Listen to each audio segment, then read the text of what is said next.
Salve, irmão, na paz do Senhor Jesus. Nós vamos iniciar o terceiro trimestre de 2021 e hoje nós vamos dar a primeira aula desse trimestre, né? A ascensão de Salomão e a construção do templo é o título da aula de hoje. Durante esse trimestre nós iremos estudar 13 aulas baseado na história dos reis de Israel e finda com o cativeiro de Judá. Então, antes de começar essa primeira aula, eu queria iniciar com uma oração. Querido Deus, nesse presente momento, eu levo meu pensamento ao céu, minha súplica diante dos teus pés, apresentar a minha vida e a vida de cada um dos teus filhos que irão ouvir esta aula.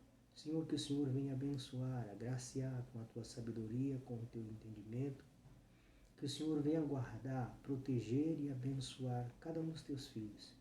Que eles venham crescer na graça, no conhecimento diante dos teus olhos, assim como escreveu o apóstolo Pedro. Toma nas tuas mãos, proteja, livra, dê entendimento, sabedoria e conhecimento para a glória do teu nome. Amém. A ascensão de Salomão e a construção do templo. É o que nós iremos estudar. Separei aqui alguns pontos.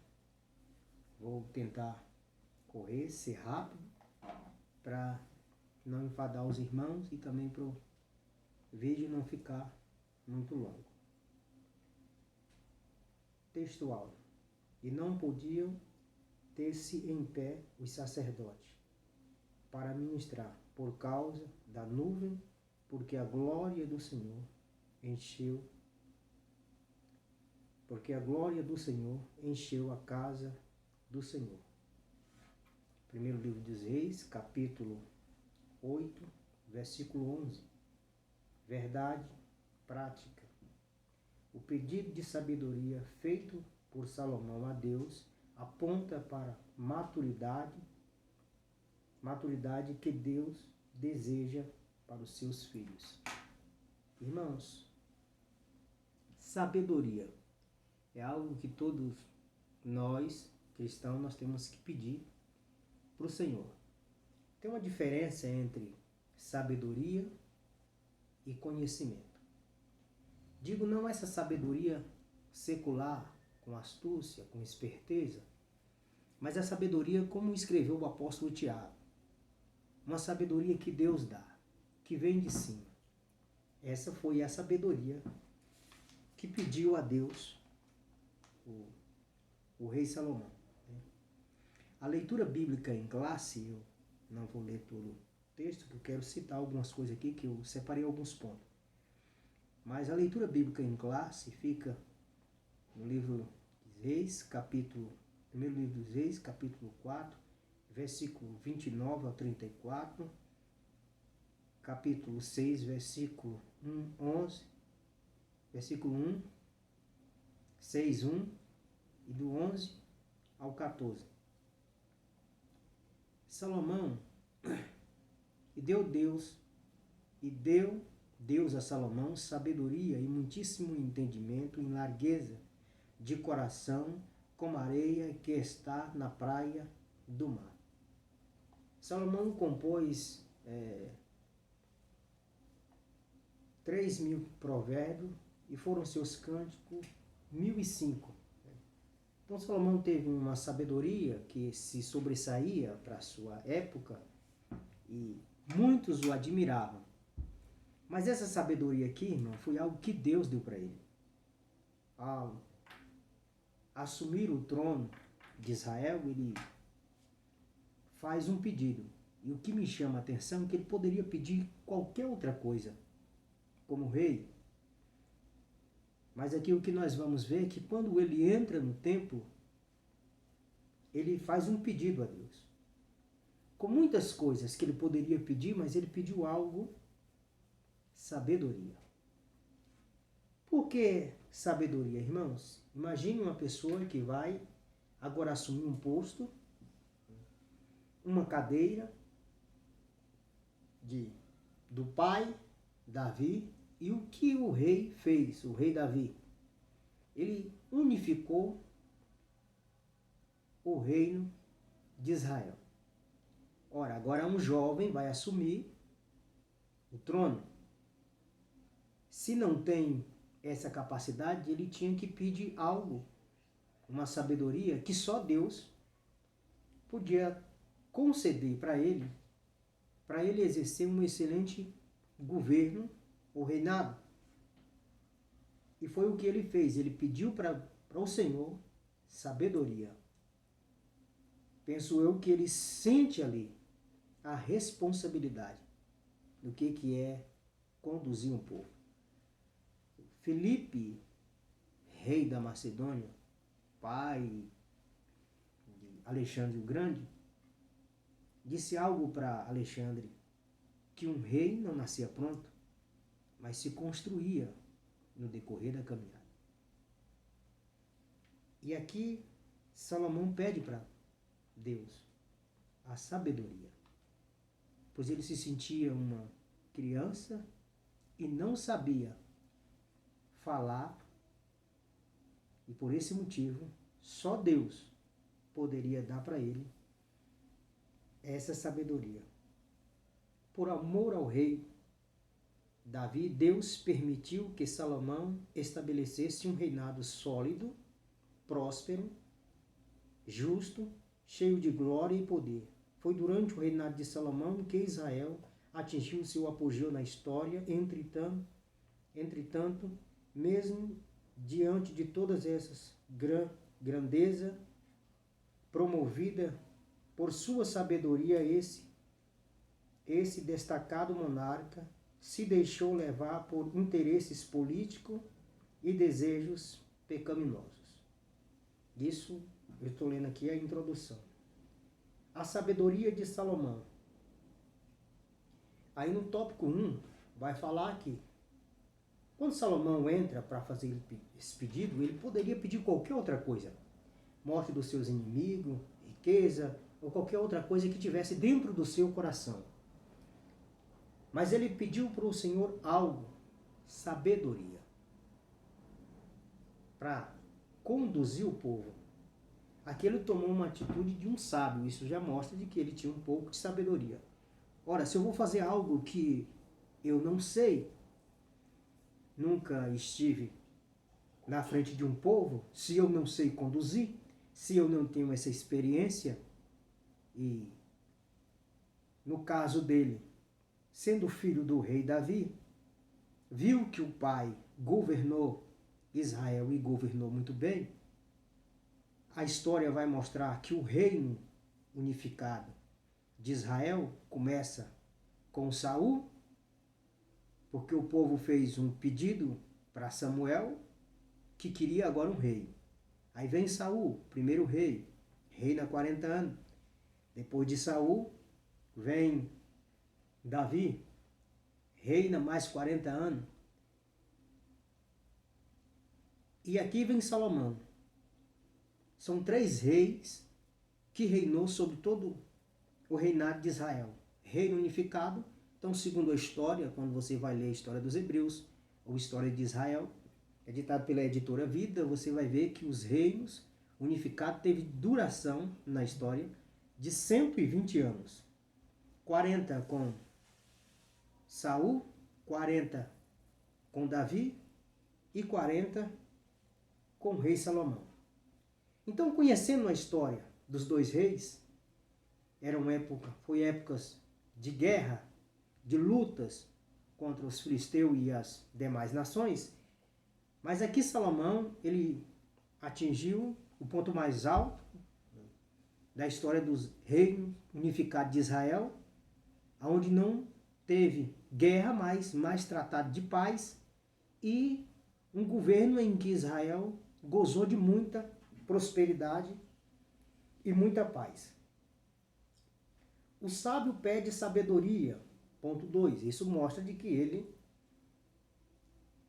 pediu algo para Deus e Deus aqui concedeu. Mas o que me chama a atenção aqui nesse segundo ponto é que sou eu ainda um menino. É o que ele fala. Primeiro capítulo, 1 Reis, capítulo 3, versículo 7, parte B. Quando ele fala para o Senhor que não sabe falar, irmãos, aí eu quero aqui citar 3 homens que Salomão cita aqui. Moisés, quando Deus veio conversar com Moisés para que ele fosse libertar o povo, Moisés falou: Senhor, eu não sei falar.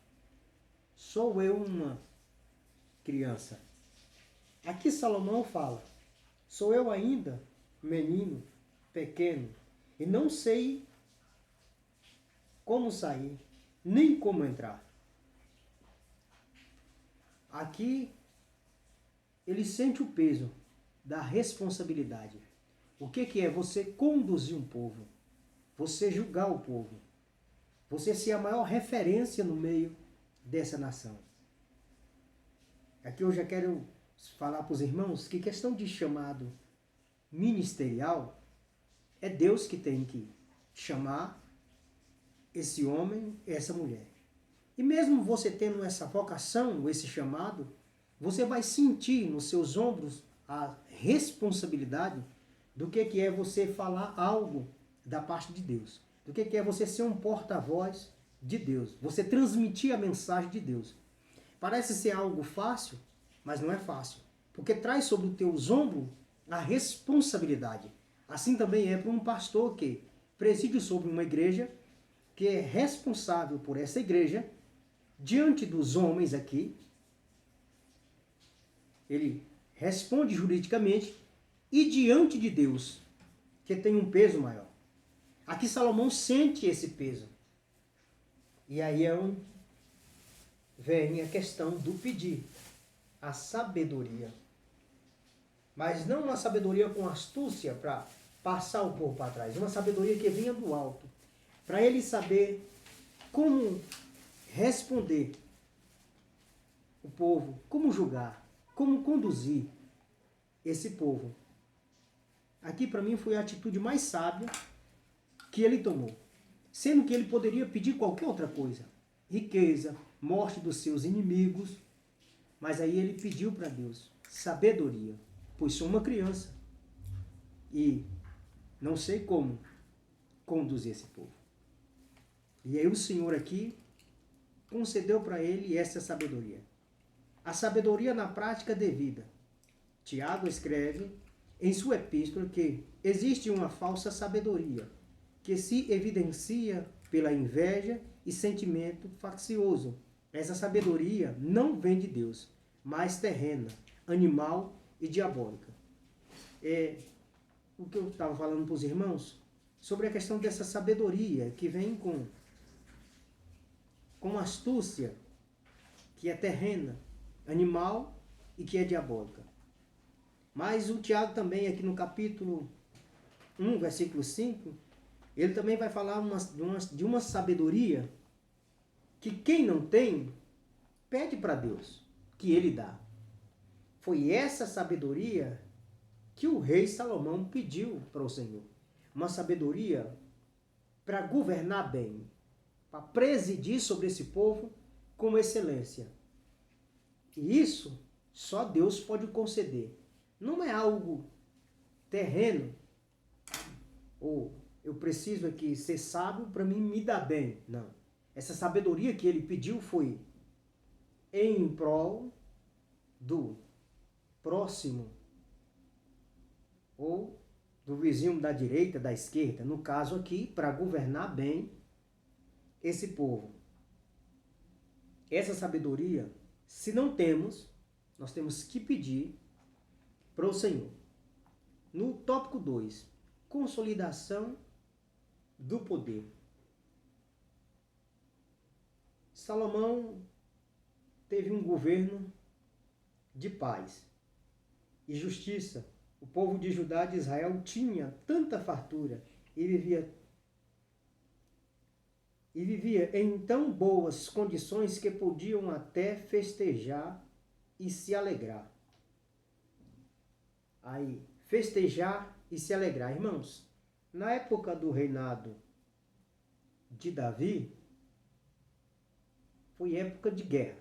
Por isso que quando Davi pensou em construir o templo, e que o profeta falou para ele, faça tudo que está no teu coração. Mas aí Deus falou para o profeta, não, o templo não. Eram épocas de guerras, de conquista.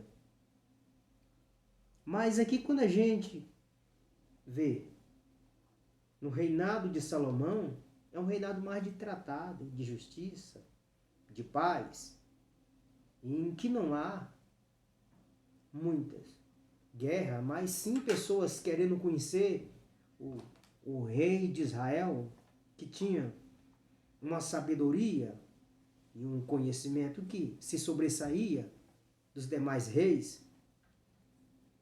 E o povo de Israel podia sim festejar. Mas em época de guerra, época do reinado de Davi, do reinado de Salomão, do reinado de Davi, do reinado de Saul, perdão, não tinha que tratado assim de muita paz não, de gozo não, de o povo tá festejando festa não. Mas já no reinado de Salomão, isso aconteceu.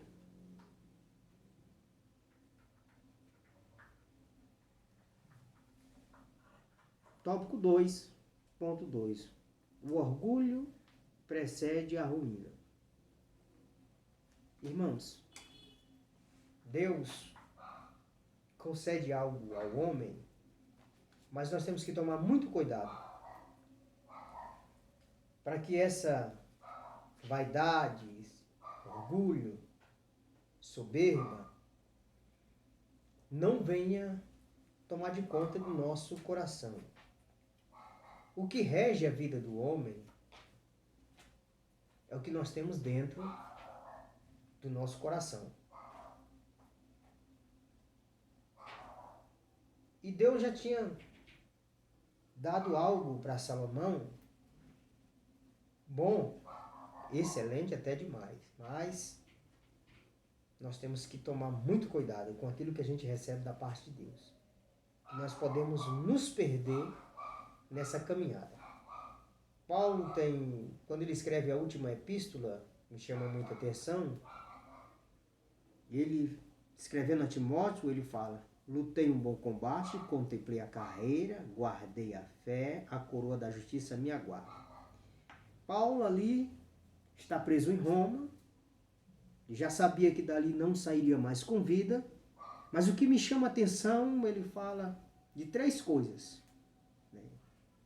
Começou bem, foi bem em toda a caminhada, e estava encerrando a carreira muito bem.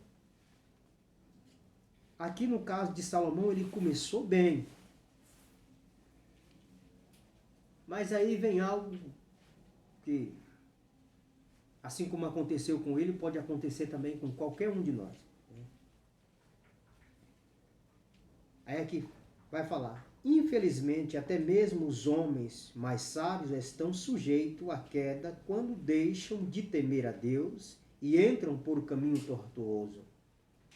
Os desvios de Salomão foram chegando aos poucos, na medida que se fazia pequenas concessões em seu coração e estabelecia acordo aos conchavos políticos que deteriam sorrateiramente os seus valores espirituais. Irmãos, acordos. Como funcionava o acordo de um rei com o outro?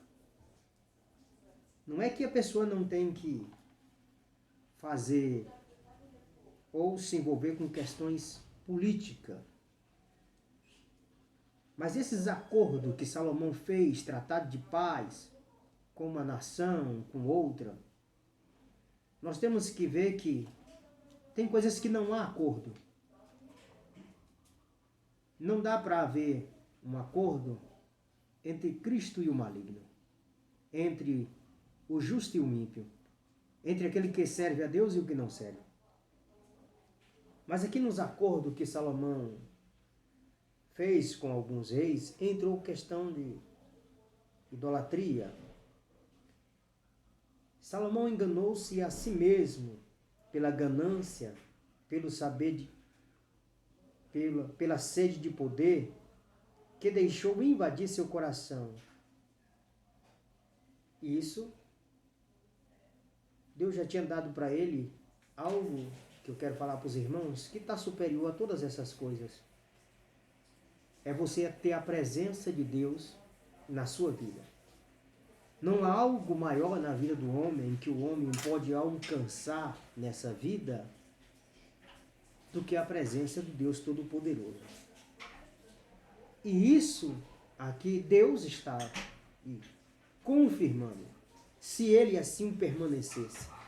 Pois Deus tinha feito uma promessa ao rei Davi.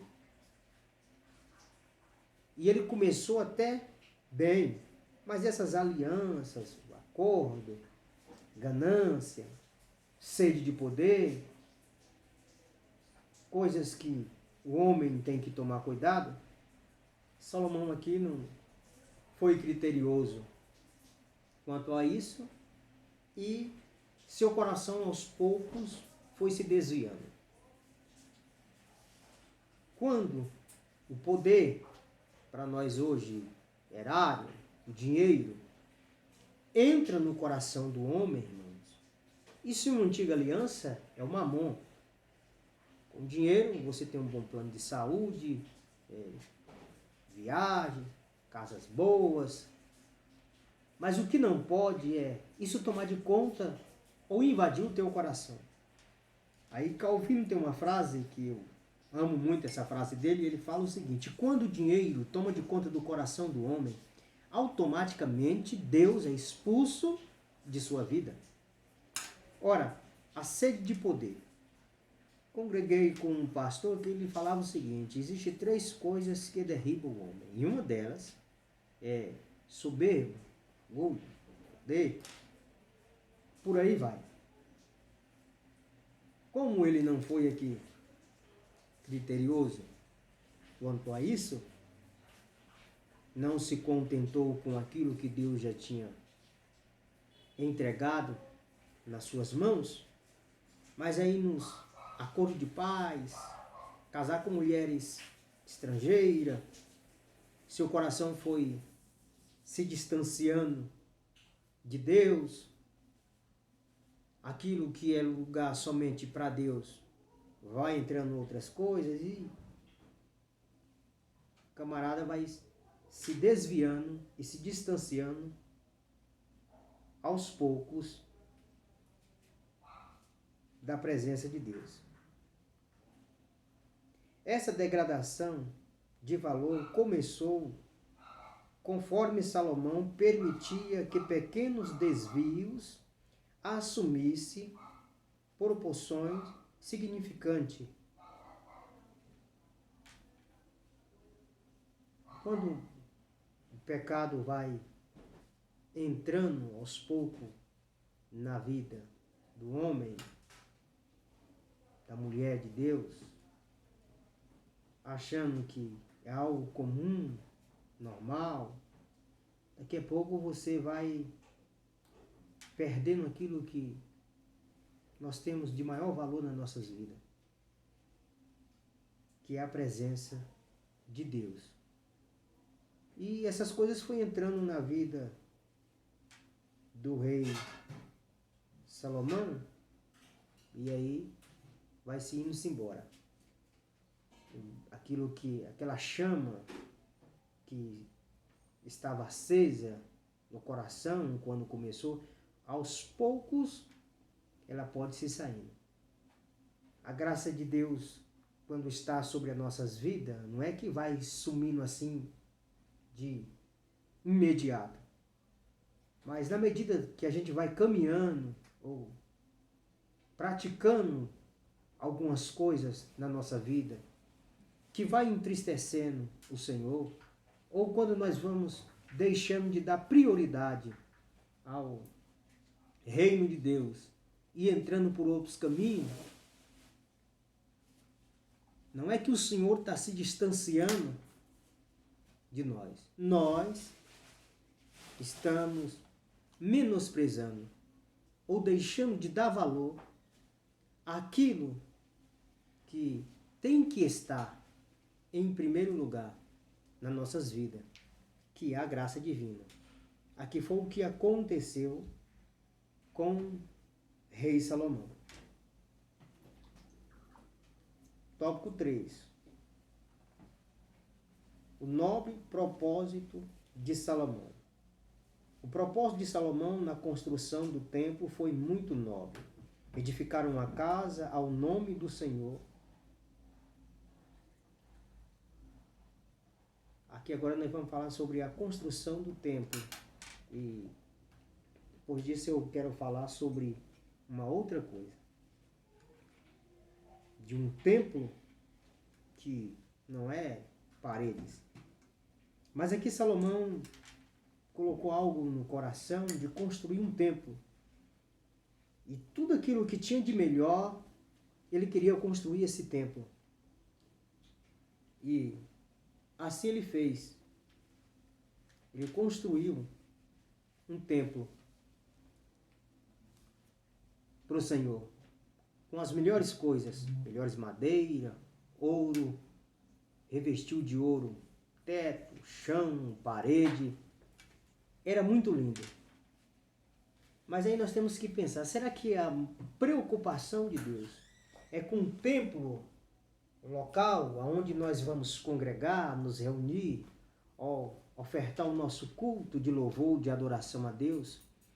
A preocupação maior do Criador é com esse templo? A prioridade de Deus é esse templo? Um templo entre quatro paredes, para nós cultuarmos e oferecer o nosso culto? Salomão aqui constrói esse templo e o Senhor aqui o honrou. Mas no tópico 2 vai falar o seguinte: o templo do Espírito Santo.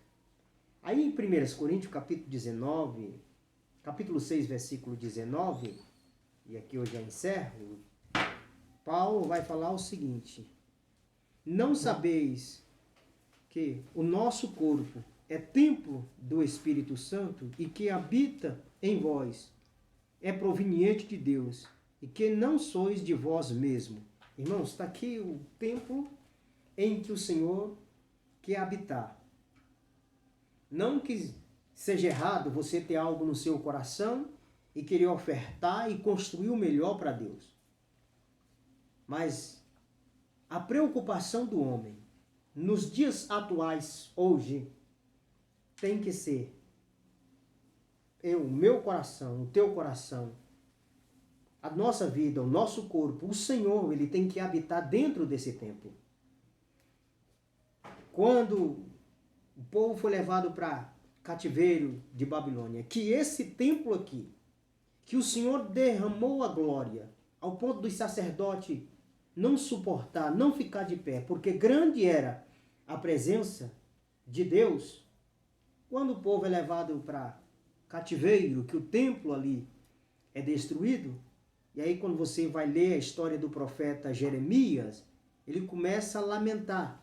E na lamentação do profeta ele disse: o povo vai para cativeiro. O templo era lindo e bonito, os tesouros, tudo que era de ouro, prata, que tinha lá foi levado para cativeiro babilônico.